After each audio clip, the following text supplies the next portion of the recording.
If you think I'm here to play around with y'all, God damn it, I'm not. I am not sorry for something I didn't do, and I am not sorry for the things I did do. Les juges sont très souvent confrontés à des cas horribles, voire même difficiles à traiter. Que ce soit les aveux des criminels, en passant par les photos des scènes de crime, tout est bon pour marquer les personnes en charge de ces affaires de façon significative. Mais l'affaire d'aujourd'hui va révéler une face beaucoup plus sombre concernant les limites que peuvent atteindre certains individus. Voyons ensemble aujourd'hui l'affaire de Kenyatta Byron.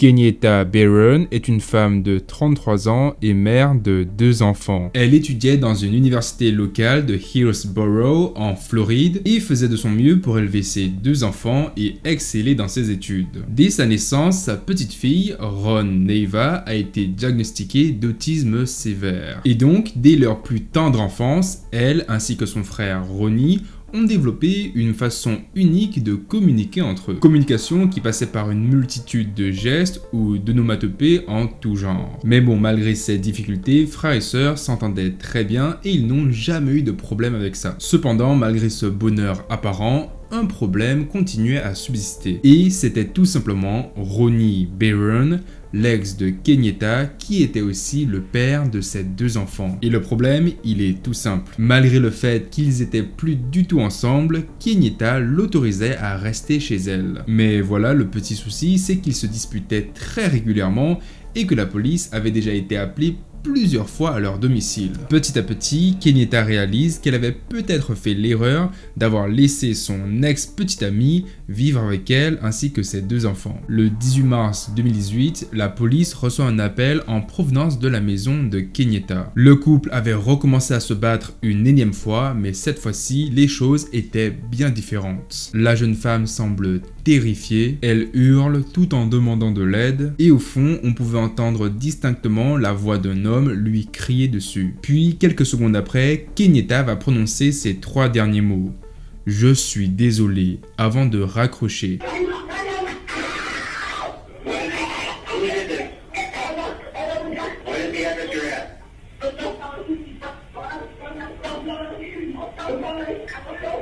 Cependant, 5 minutes plus tard, la police reçoit à nouveau un autre appel en provenance de la maison de Kenyatta. L'homme au bout du fil leur confie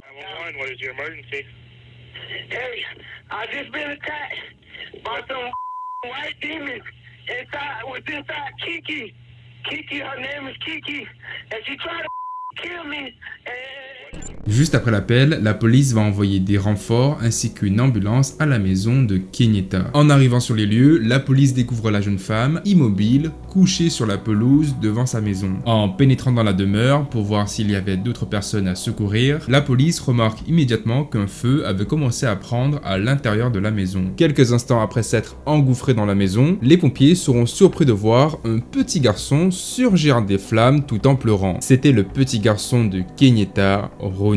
L'enfant est couvert de marques de brûlure et il présente plusieurs lacérations profondes au niveau du ventre. Le petit garçon va rapidement confier aux pompiers que son père avait tué sa mère. Ronnie sera par la suite rapidement transporté à l'hôpital afin de traiter ses blessures. Cependant, ce ne sera pas le cas de sa mère, Kenyatta, qui était tout simplement décédée. Après avoir maîtrisé les flammes, les pompiers retrouvent les restes de la petite Ron Neva, qui, en plus d'avoir été brûlée, a été attaquée au couteau avant de recevoir une balle dans la tête, tout comme sa mère. Il n'aura pas fallu très longtemps à la police pour découvrir qui était derrière cet horrible carnage, puisque Ronnie Byron sera rapidement identifié par les caméras de vidéosurveillance et arrêté le jour suivant. Néanmoins, dû à la pandémie, son procès sera finalement reporté en 2021. Avant son procès, Byron se verra assigner un avocat, mais ce dernier insiste pour se représenter lui-même, car selon lui, le dieu Tout-Puissant le lui aurait conseillé. Pensant pouvoir défendre son cas par lui-même, il se rend alors seul à son procès en 2021. Durant les 30 premières minutes devant la cour, Barron va faire plusieurs déclarations agressives pour justifier son acte. Il indique qu'il y a eu un complot monté de toutes pièces par le gouvernement ainsi que la police, et ce afin de le faire tomber en indiquant qu'ils auraient trafiqué l'appel du 911. Il demandera même à la juge de faire passer en boucle l'appel du 911 de Kenyetta et il essaiera de démontrer que les bruits en fond ne sont pas du tout naturels. Mais le pire dans tout cela, c'est qu'il tentera de rallier son fils à sa cause. You doing, Ronnie? Good. It's good to see you, man. Good to see you too. Did you see me shoot your mom? No. Did I hurt you that night of this incident? Yes. I did. And how did I hurt you? You stabbed me. Il dira même que son fils ferait partie du coup monté contre lui. Cependant, Barron ne niera pas avoir tué son ex-petite amie. I did kill Kenyatta Barron. But I want you to tell it like it is if you gonna tell it. Vous vous imaginez, toutes ces incohérences et ces semi-aveux ne l'aideront pas du tout lors du procès. Et ce sera uniquement lorsque la juge le condamnera à la peine de mort qu'il fera alors appel à un avocat pour le défendre. Et ce sera cet avocat en question qui essaiera de creuser un peu plus la vie personnelle de Barron, afin de comprendre notamment pourquoi il a agi ainsi pour essayer de le défendre devant la cour.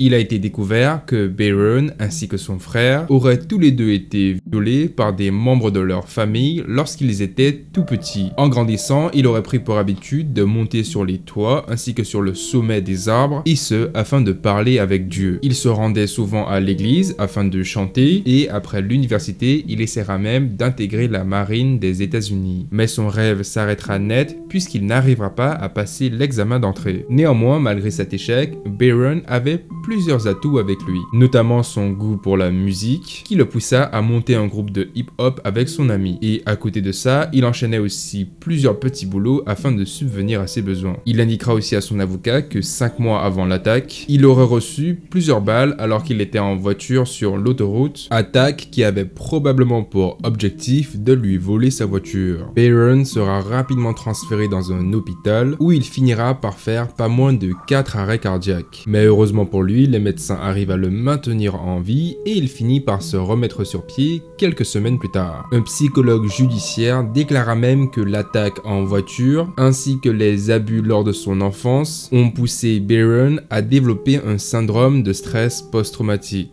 couplé à un trouble délirant. Même le premier policier qui était intervenu sur place aura du mal à décrire ce qu'il avait vu, mais ce sera la juge Michelle Cisco en elle-même qui sera la plus marquée par cette horrible affaire. I found that I was slipping, so I ducked down to the ground to try to see exactly what I was slipping on, and I realized that the floor was covered in blood. I've seen human beings killed at the hands of others in every way imaginable. Horrible things. This is the worst case I have ever seen. I am not sorry for something I didn't do, and I am not sorry for the things I did do. But I will say, I'm sorry for your loss. Comme vous l'avez vu, Barron nie tout en bloc, ses propos sont délirants et surtout, il ne semble présenter aucun remords quant à ce qu'il a fait à sa famille. Le procès aura duré au total plus de 3 semaines. Mais au final, il n'aura fallu que de 2 heures afin de le condamner pour tous les chefs d'accusation. Il échappe de peu à la peine de mort car tous les jurés présents lors de ce procès avaient voté contre. Le 25 juin 2021, Barron sera finalement condamné à la prison à perpétuité, avec en en supplément 3 autres sentences à perpétuité et 60 ans de prison supplémentaire. Donc pour la faire courte, il passera le restant de sa vie derrière les barreaux. La bonne nouvelle dans cette affaire, c'est que le petit Ronnie O'Neill, le seul survivant de ce massacre, a finalement été adopté par le premier policier qui était intervenu sur les lieux. Il fait maintenant partie intégrante de la famille Blair et dira même en tout cas, j'espère du fond du cœur que le petit Ronnie trouvera sa voie au sein de sa nouvelle famille et qu'il ne sera pas trop marqué au cours de sa vie par cette terrible nuit qui a emporté sa mère ainsi que sa sœur. C'est la fin de cette affaire les amis. J'espère que la vidéo vous aura plu. Dites-moi ce que vous en pensez directement dans les commentaires et je me ferai un plaisir de vous lire. Sur ce les amis, portez-vous bien. Je vous dis à la prochaine pour une nouvelle vidéo. C'était Kensho. Ciao.